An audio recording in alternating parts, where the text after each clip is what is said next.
Welcome back to the Denison Forum podcast. I'm Dr. Mark Turman, the Executive Director of Denison Forum, here for another conversation. Joining us today is Mark Legg, our Associate Editor at Denison Forum, and Michael McDonald. Mark, you helped this conversation to come into being, so why don't you tell us how we got Michael McDonald and the Bible Project to be a part of our conversation? Absolutely. Thanks, Mark. Thanks for letting me be a part of this. Yeah, I have been an avid follower of the Bible Project for several years now. I ran across their videos and have enjoyed those, but I'm actually a super fan of the podcast. I haven't missed a single one since, maybe even since the beginning, but definitely for the past year or so. So I really, really enjoyed that and have been able to follow them, and it's been very impactful to my faith personally. As someone who likes to think deeply about things and be challenged, the Bible Project has certainly done that in my faith. And so it was an easy decision for me to highlight the Bible Project in my writing.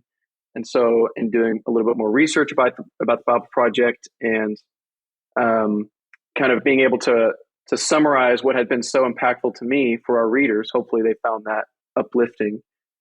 And so that's kind of how this conversation came about, because we wanted to discuss the way the Bible Project approaches the Bible, of course, but also the way that the Bible Project is able to communicate to our modern generation, to not only to a wide range of different people from different cultures, but also to younger audience. So to me, it was a no-brainer, and we're really thankful to have Michael McDonald on with us, who is the Director of Strategic Relationships for the Bible Project.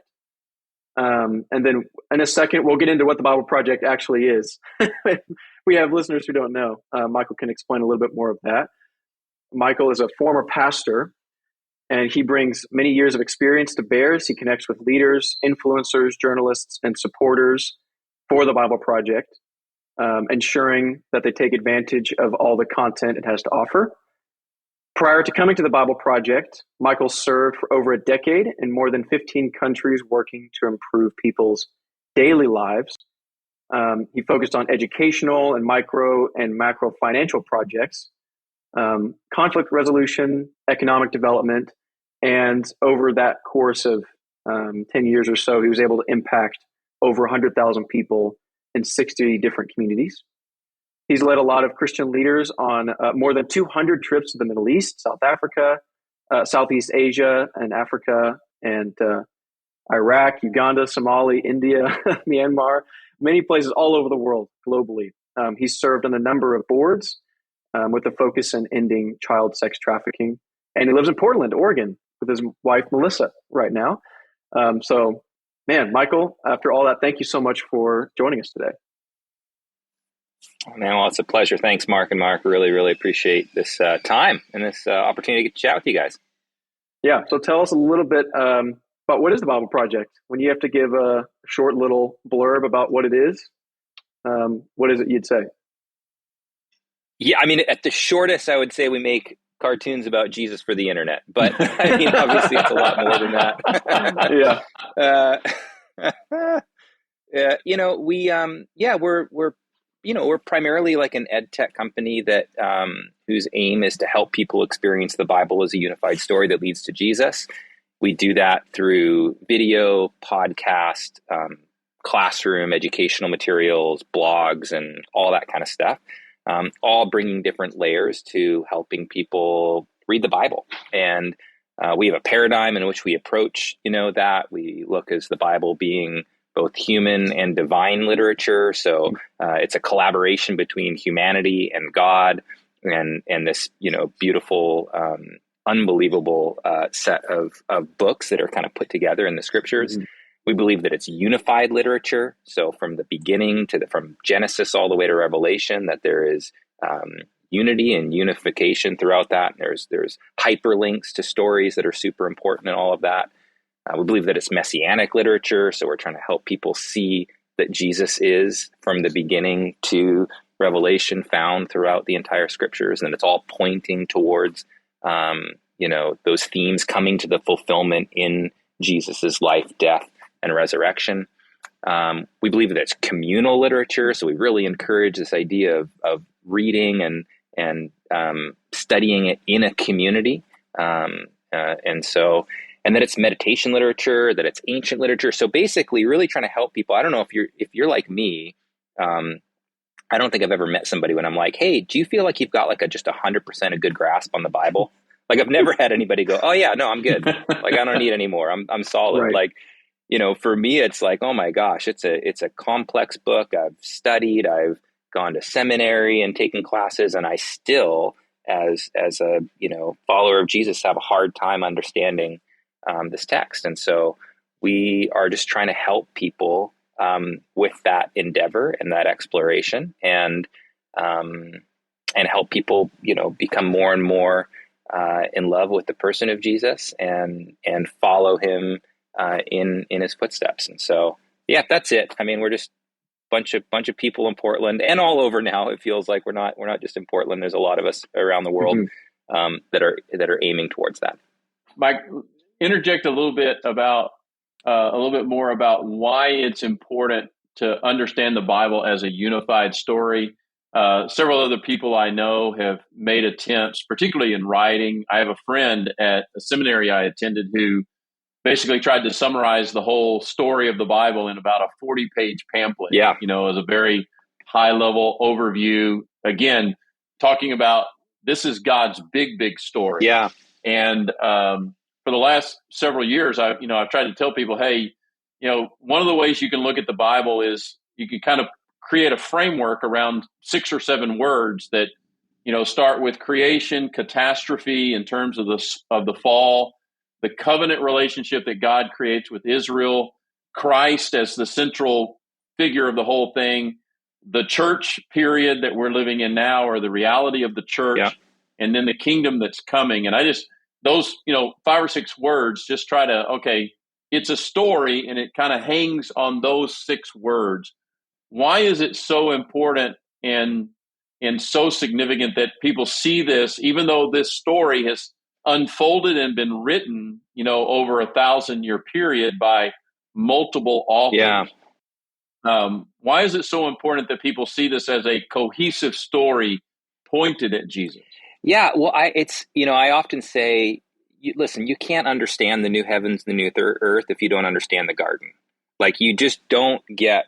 It would be like, diving into the Harry Potter series at book 7 instead of book 1. Like you have no understanding of the whys, the backstory, the places of intervention, God, like all of that stuff you would just miss if you just tried to get to this, the ending or the summary. And you laid out, I mean, the flow of story. You're right. There's a main character, there's conflict. We see that, there's a guide that shows up, and you've got the Holy Spirit, you've got God guiding, Israel through this, place, and gives them some kind of good things to work on. And if they do it, there's success. And if they don't do it, there's failure, and like kingdoms start taking over. I mean, it follows the arc of any good movie too. I mean, it's amazing how that story arc, plays out. But it would just be so bizarre to jump in to just the failure or just the success and not understand, why this was so important to go through. And so,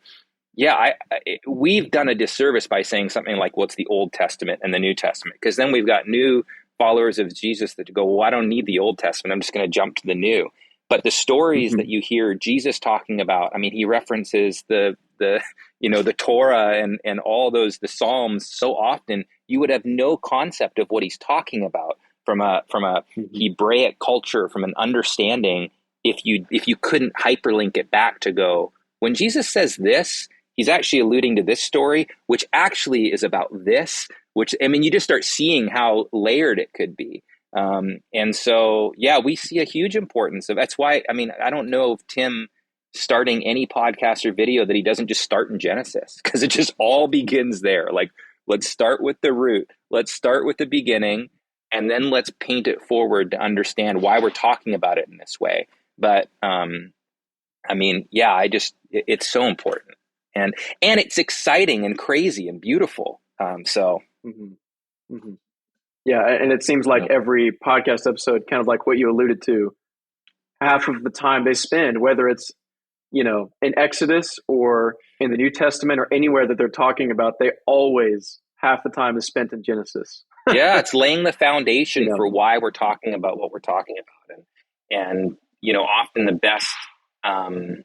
best dictionary on the Bible is the Bible. Like, go back to the original intent of those words, go back to the original place, because they're building on those building blocks. And that's the way they would have read and understood it. Like, we're so passionate about having people approach the scriptures the way they were intended by the original audience that it was written for, so that you can actually understand what they're saying and why they're saying it. If we don't understand that culture, why they would have been writing things a certain way, then we approach it with our very Western kind of mindset. And that's why one of our pillars is really like, it's ancient literature, it's wisdom literature, it's actually Hebrew, like it's got a certain people group even that it was, written by and written for.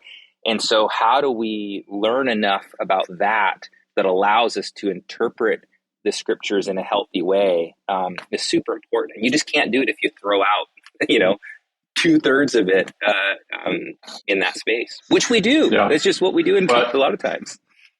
Yeah. Yeah. And I know, talking about that, that was exactly my own mom. I was trying to encourage my mom and help her read the Bible in her latter years, and she'd grown up and had been an active Catholic Christian, but was new to reading the Bible in her 60s.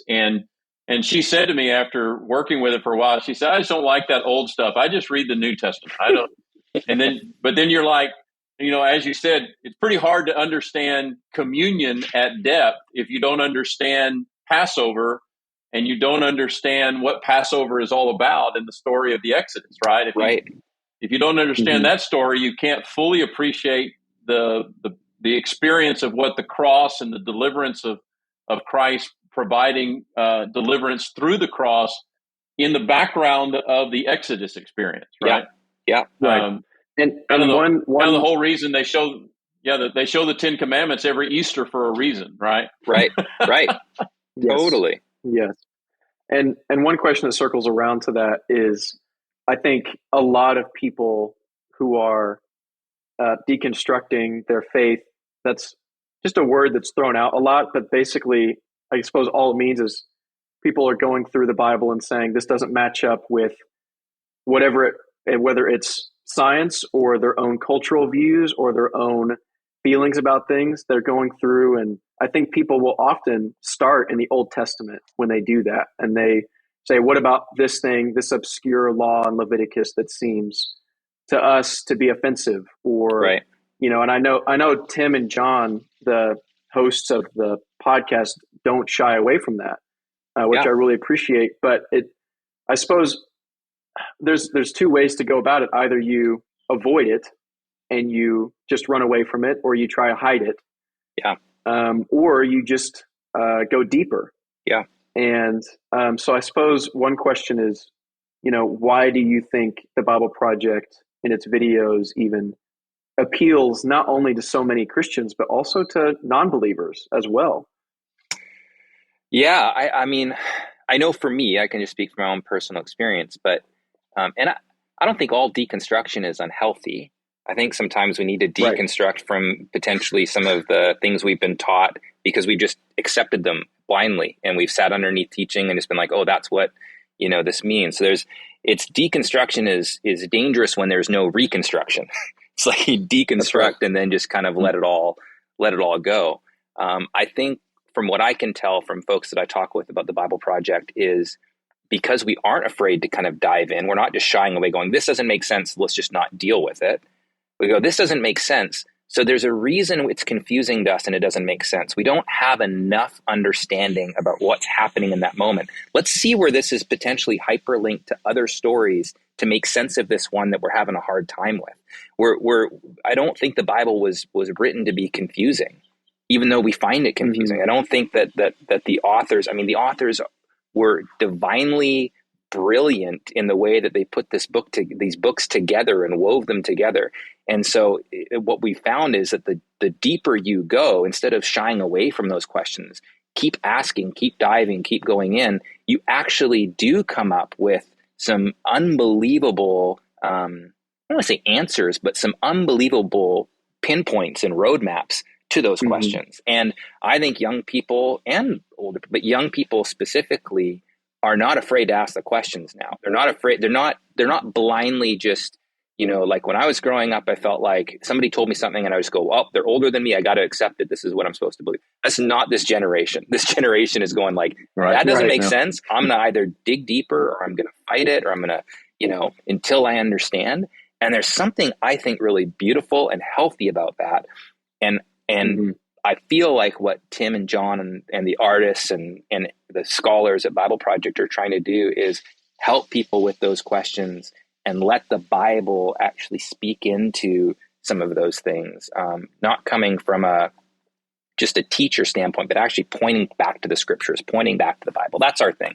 We just want to keep pointing people to the Bible, learn to read it for yourself, and gather those kind of answers.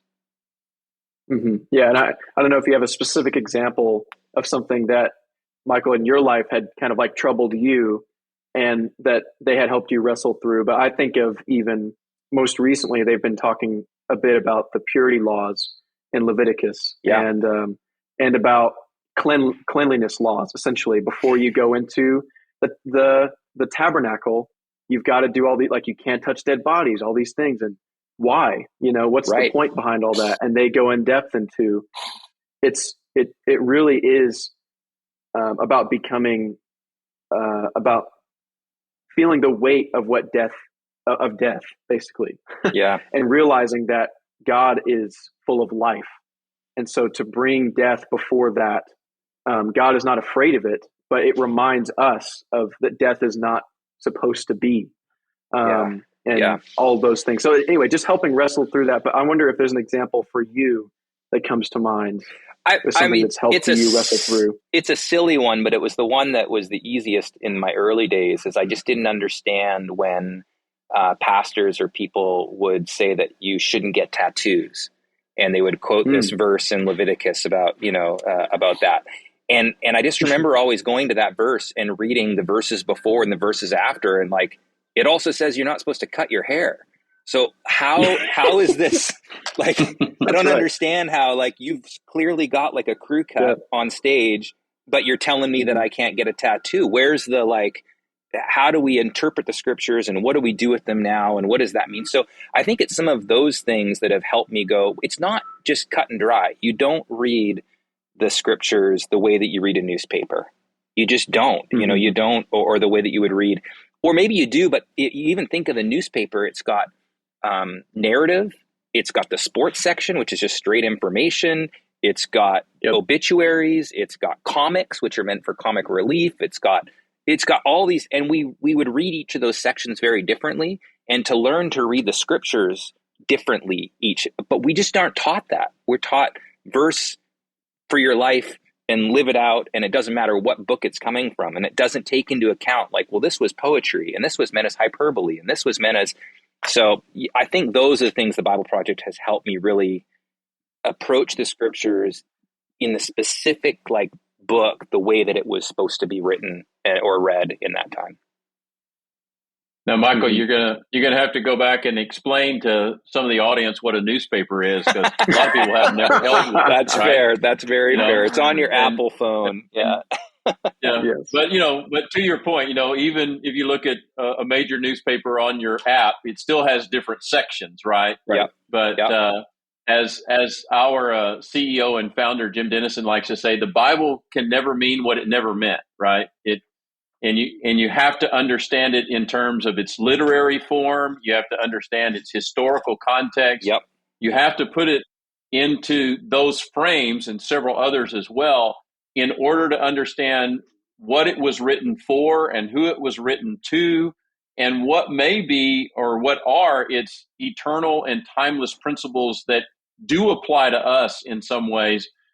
Just like what Mark was saying about the whole idea of the cleansing rituals, and if you put it into its proper framework and you understand its context and that type of thing, then it becomes alive in beautiful ways that you never even knew were there. Totally. Right? Yes.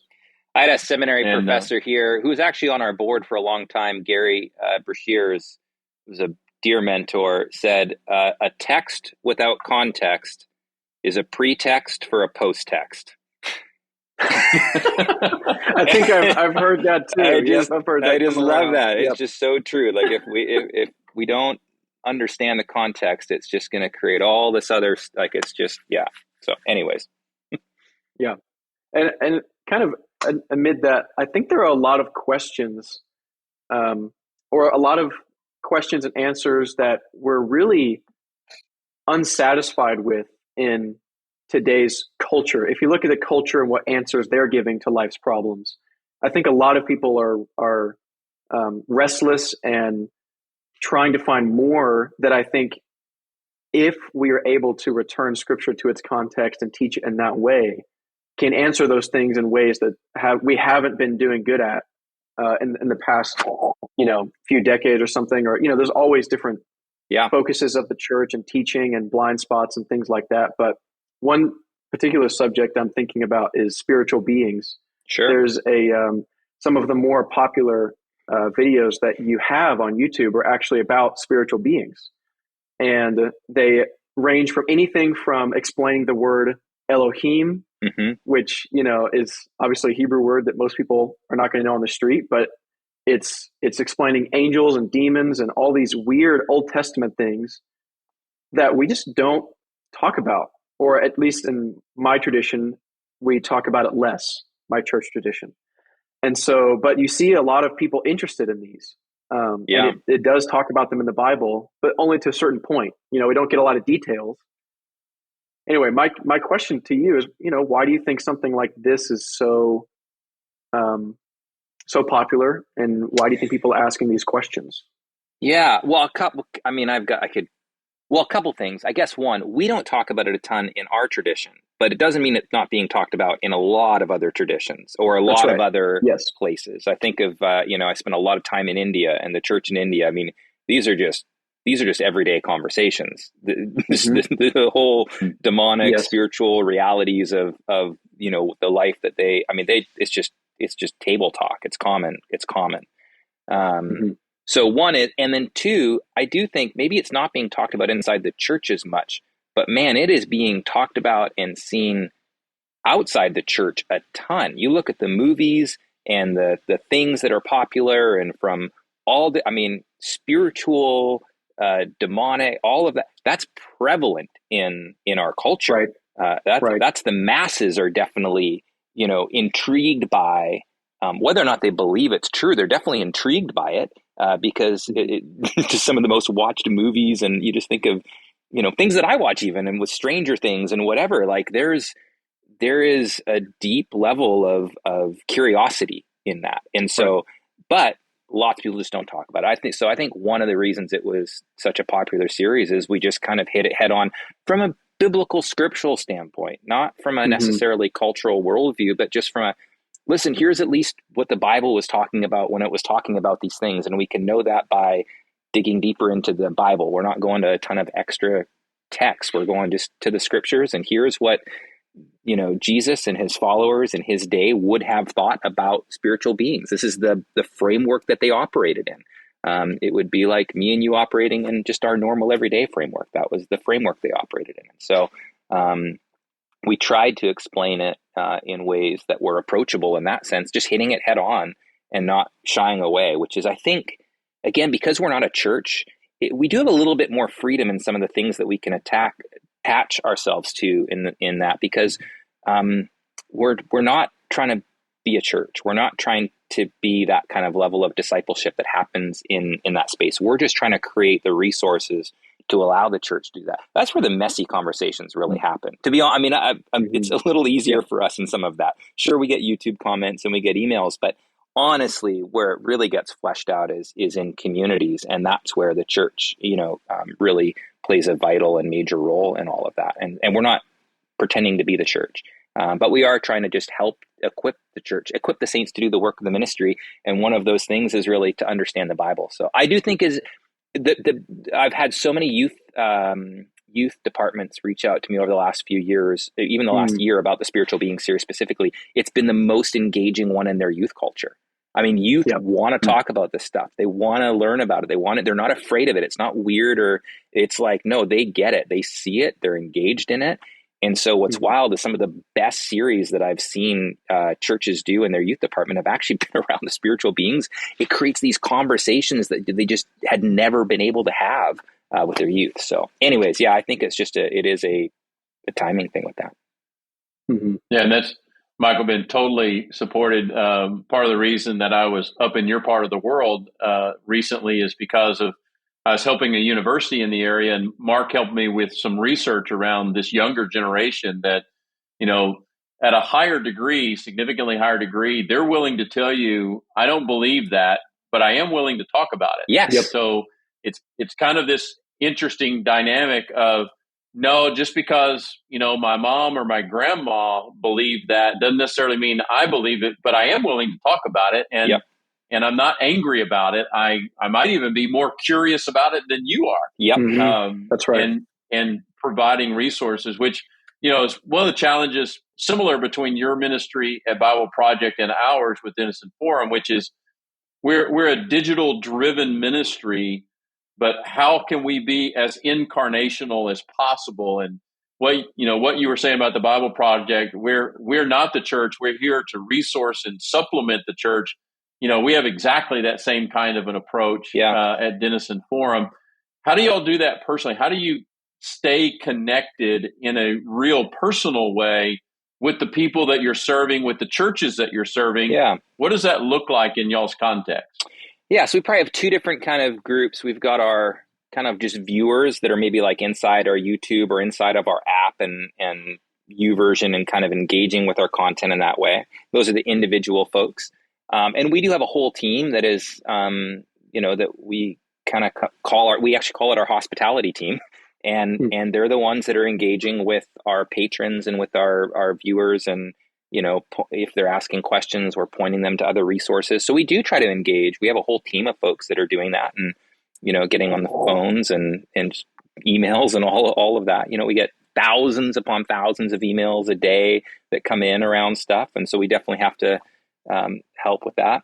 And then my team, I have a team, I oversee two teams. One's our global focus team, and the other is our strategic relationships team. And the strategic relationships team is who builds those relationships with the churches and nonprofits and folks like yourself and others. And we engage, I probably talk to 15 to 20 churches a week on average. And that's calls like this and phone, figuring out how can we help them, serve them in their capacity. What are their kind of discipleship philosophies and how are they using the material or how do they want to use the material? And so there is a lot of face-to-face between my team and those churches and really listening and hearing. We listened for years about what were some of the big pain points for churches, especially when it comes to digital ministry and having a platform that they can actually put good discipleship content on and engage with their people was a big miss, and they needed that. And so we built something called Learn.Bible that's going to launch in a month that is an online curriculum builder that is 100% free, has all of our content in there. They can write their own curriculum for whatever it is and have anywhere from 1 to 1 million people using it. So we're listening to the church, we're trying to hear what their needs are, and then showing up to serve in that capacity, which is a big value of ours. So, yeah. Mark, in your article about the Bible Project, you talk about how one of the uniquenesses of the Bible Project is the use of art. Can you kind of delve into that a little bit and get Michael to respond to that too? Yeah, for sure. At the Dennison Forum in the past few months, we have obviously our kind of catchphrase is news discerned differently. So we look at the news, we look at cultural things in a nonpartisan way, and all of our listeners will know about that. So we engage the culture in that way. But we also are seeing more and more that it is so important for Christians to be engaged in art that glorifies the Lord. And a part of our heart behind this that we talk about a lot is instead of being cultural warriors in this so-called culture war that's going on in this very narrow part of our Western culture of our United States, we want to be cultural missionaries. And so trying to change the focus from cultural warrior to cultural missionary. And how do we do that? What's that transition? And a lot of it, from our point of view, has to do with the way we approach things in humility and love, speaking the truth in love, But also there's a really rich tradition in Christian history of art that glorifies the Lord. Yeah. And that points back to Jesus. And so I'm thinking in terms of kind of church history, and the Bible Project really is this kind of new. I mean, yes, it's not new because there's been art for a couple thousand years that has been glorifying to the Lord in Sure. different traditions. But there's also this newness of bringing it to digital side. And so in that, why do you think art is so good at digging into scripture? Yeah. Well, I'll echo a little bit what you said. I mean, Christians are, have been at the forefront for forever, often, Yeah. in communication technology, however you want to put it. I mean, it was we Christians, it was often Christians that were hiring the artists like Leonardo and Michelangelo and the most prevalent artists of the day to paint photos depicting the kingdom type scenarios. And you think of just the Sistine Chapel and all these other things that still move people to this day. You think of the printing press was really on the forefront of getting Bibles out to individuals and folks, and so there we were at the forefront of the technology of its day to get the gospel out. I think of even folks that would get books, authors in the early days. It was princes and kings and people that would hire authors like Chaucer to write stories about King Arthur or whatever. And they would often hijack it for the gospel. And if you read a lot of those old books, it's got the gospel woven through. I mean, it's always been a missionary experience around communication technology. Somewhere, though, in the last 100 years or whatever, like we've just lost that. We've just become, feels like we're like, if you think of people going like, is Christian music good? It's like, it's usually okay. Or are Christian movies good? They're like, they're like a B- at best. Like we don't necessarily compete very well in this. And so I feel like, Bible Project, we just have a commitment to going, I think that we could actually be a part of, this communication technology, bringing forth Jesus and the gospel in a new way that is profound. And so I think, and the arts connect with people you can do so much more with a song and a poetry. And that's why I think Bible has poetry and has songs in it, is that there's these heart connections that you have with art that speak more than just a few words. And so, and it, honestly, it's just very difficult, it's complex thoughts. So for us, animation allowed us to talk about really complex things in a visual way that was easier to learn than if it was just me and you talking about a concept. The podcast takes an hour or sometimes 10 hours to talk through something that we make in 5 minutes in a video.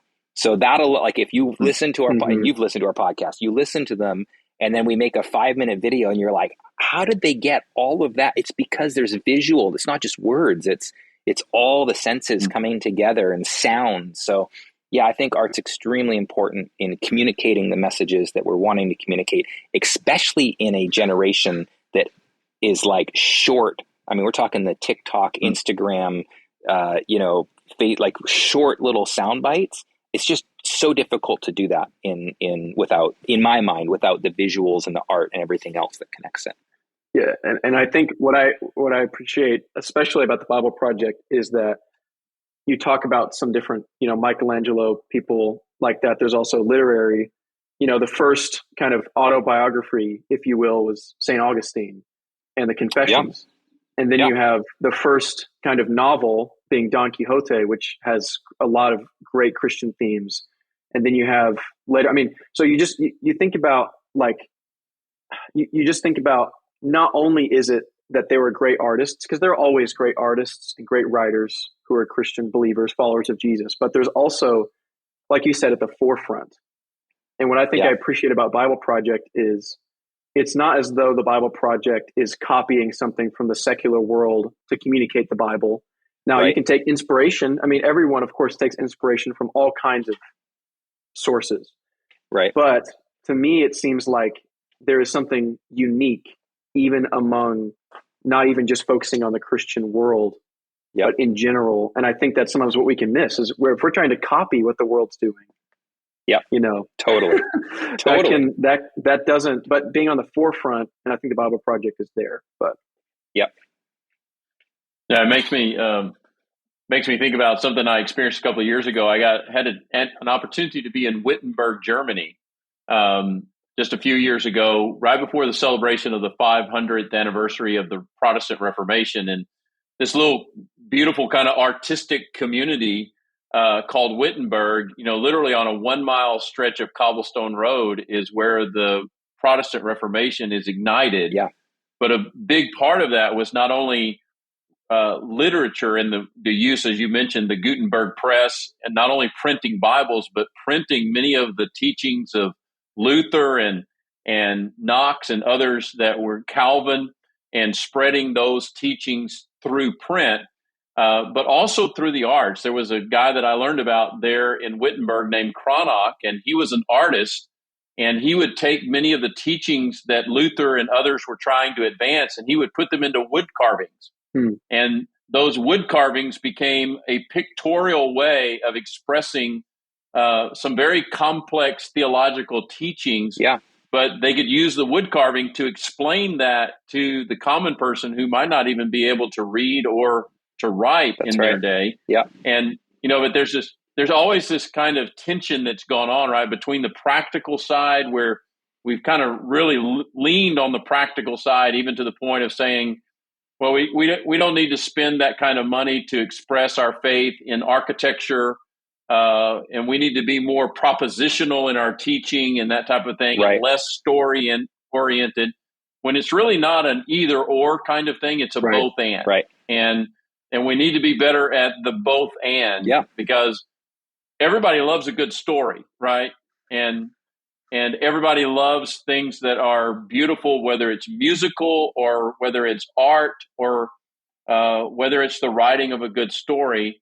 And like I said, the Bible Project does so well bringing those two things together, both visually and verbally. And I think that's one of the uniquenesses of this ministry. Well, that's super kind. I think I think you're right. It is a both and. It just reminds me of how we made the switch from Father, Son, Holy Spirit to Father, Son, Holy Bible in the last, and we often just bifurcate the two and go, it's either you're this like church that's just all Father, Son, Holy Spirit, and that's all that matters, or then you've got other churches that are all just, it's Father, Son, Holy Bible, and we don't even talk about the Spirit, and it becomes a very much an either or, as opposed to there is this beautiful both and how do we, really look. Anyways, yeah, it's probably a whole other conversation, but no, absolutely.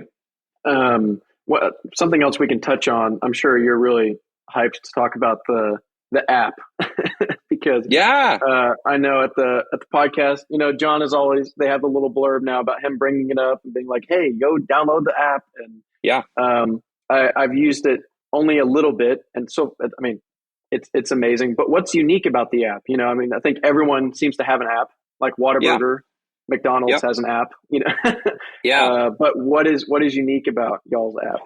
Yeah, so we forever didn't have an app, and that was even strategic because we just had videos, and that was kind of our why have an app just to be another app on the App Store, and people can go to YouTube or YouVersion and get all of our stuff. And but as we continue to grow, even with our podcasts and blogs and other things that are all kind of in this larger library of resources for people, it did make sense to have an app. More so, instead of just a library of our stuff, how do we actually encourage learning through all of these different materials in a way that is intuitive and exciting and fun, that it's not just a Bible reader? Because if it was just a Bible reader, we'd just say, go to YouVersion. They're killing it. They're doing a good job. They got lots of, they're doing it. You could pick your Bible translation, whatever, we're not competing with YouVersion. We love YouVersion. Our stuff's all on there. But what we did want to do is create, how do we approach the Bible in the way that we do when it comes to these movements of scripture, that it's not just verse for verse or even we put chapters in.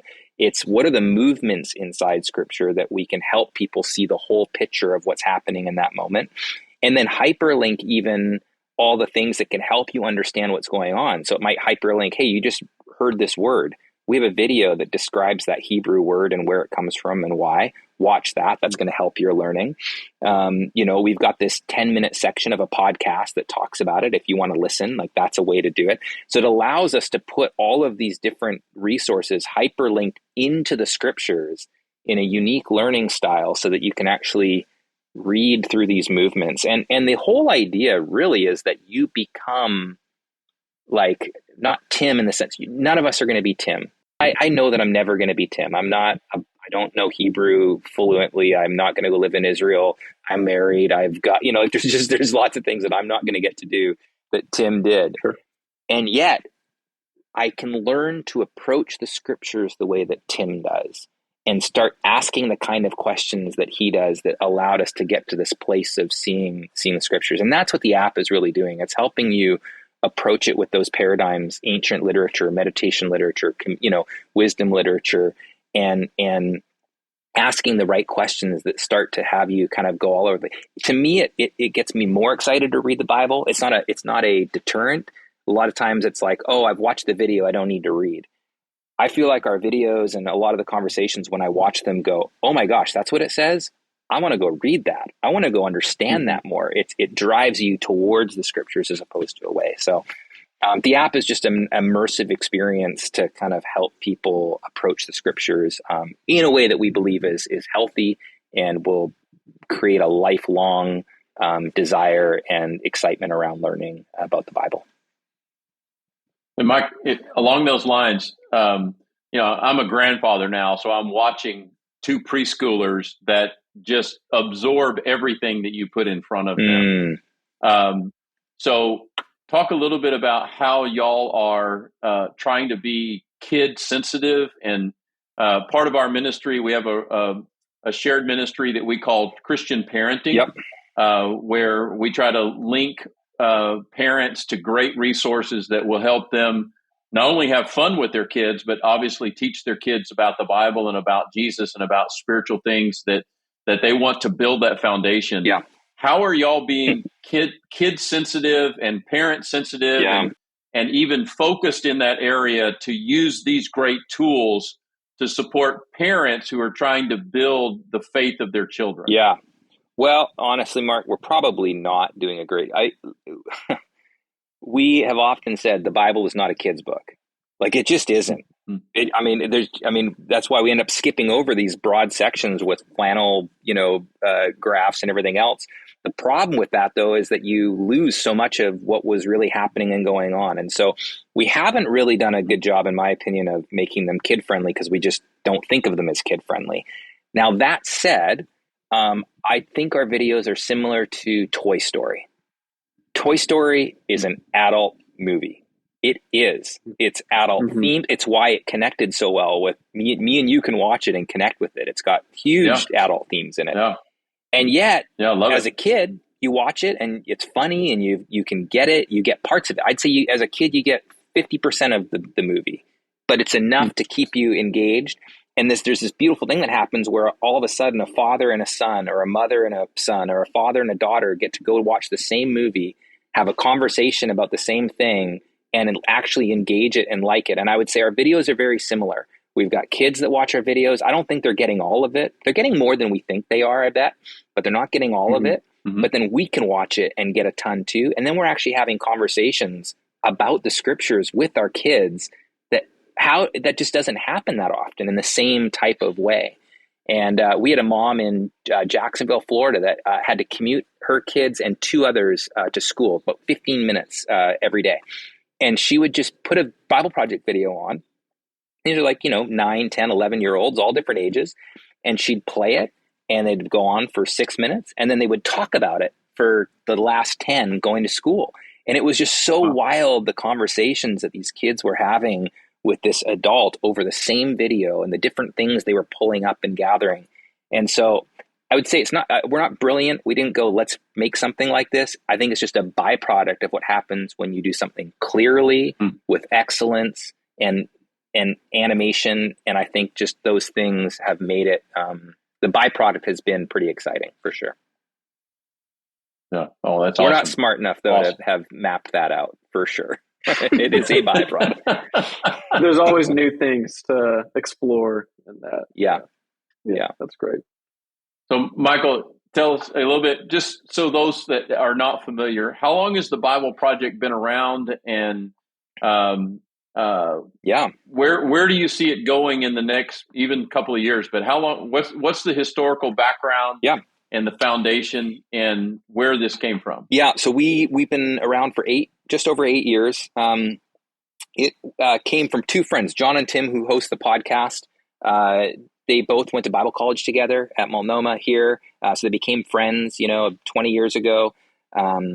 Tim kind of continued on his Bible path and kind of just went full Bible nerd and went and got his master's and then his doctorate and moved over to Israel and learned Hebrew and came back, and he taught as a professor in Wisconsin at the Hebrew school there. I mean, he just went full on all in.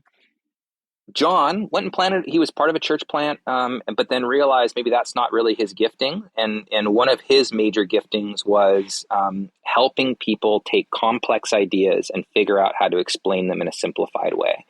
And that turned into a couple different studios that started to make what we call explainer videos. But it was for Google. When Google was coming out with cloud computing, they hired John to come up to Seattle and, understand what the cloud was that none of us understood, and spent a few days asking all these questions, and then came up with a simplified 30-second, 60-second, 2-minute, commercial, and actually ended up doing the animation for it. And he kind of drew out this, here's what it was easier to understand the cloud with visuals than just, pictures of computers. And so he did this explainer video. And then just so many others, from Apple and all these different companies started hiring John to do and a team. And so he grew a studio to 50, 60 people here in Portland that was doing it for all these huge tech companies.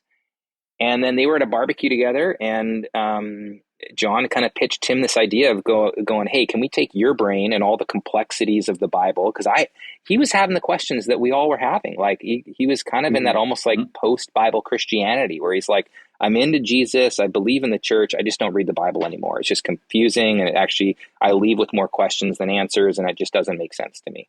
So this idea of serving the church was just really to go, Tim, could we make explainer videos using your brain and my skills around asking the right questions, and really maybe just make a video or two a year on their side. It was just going to be a side project. And they they made a few videos, they showed some friends, the first kind of 5 family patrons that kind of just said, hey, we'll fund this. This looks really cool. And did it. And then some of those videos made it to folks like Francis Chan, their Heaven and Earth video, and he saw it and was like, oh my gosh, I've learned more in 5 minutes than I did a year in seminary.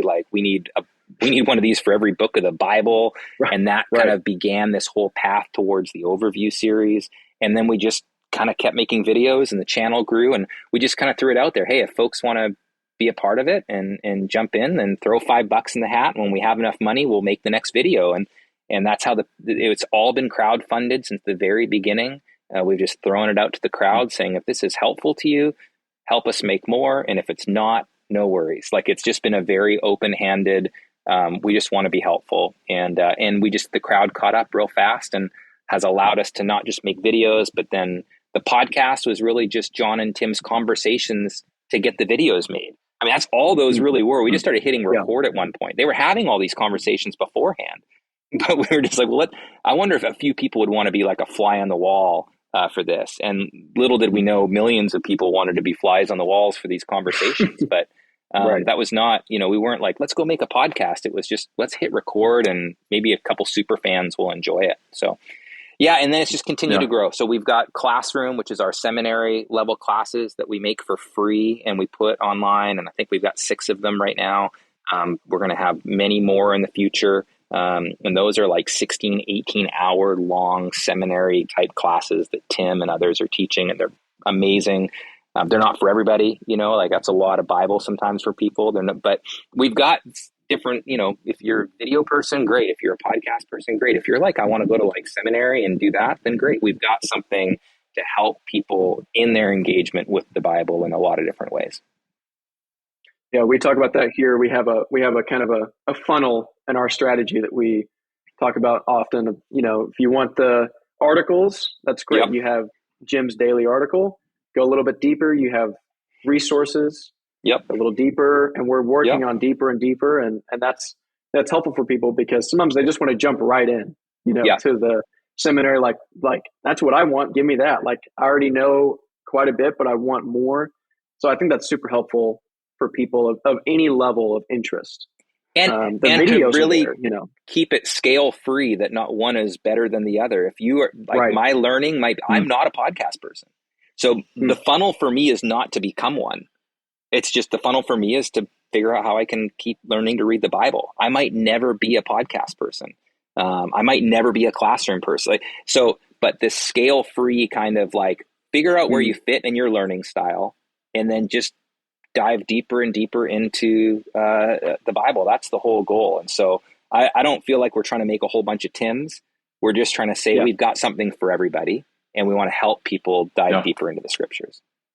Yeah, that's super, super helpful. And Michael, thank you for your time today. It's been a fascinating conversation and very helpful to me. You can, again, the app is kind of new, but a great opportunity. It's just the BibleProject. You can download that at any of the providers for apps, and very user-friendly and helpful. Like I said, just a way to get into this. If you want to find Mark's article about the Bible Project at denisonforum.org, you can just type in the Bible Project. You'll get Mark's article giving you kind of an overview about the Bible Project. And we hope you'll check it out. Use the app, use YouTube. Like I said, one of the strategic partnerships is with the YouVersion. That's where I've connected to a significant amount of the Bible Project material, is just through the YouVersion Bible as well. So some great kingdom synergy that's going on there, and we hope that that's what our conversation today is going to be as well, as we expand the conversation. But Michael, thank you for what you're doing. Thank you for sharing some time with us. Blessings on you and all of the Bible Project team. Thanks for being with us. Thanks so much, Mark. Appreciate you both.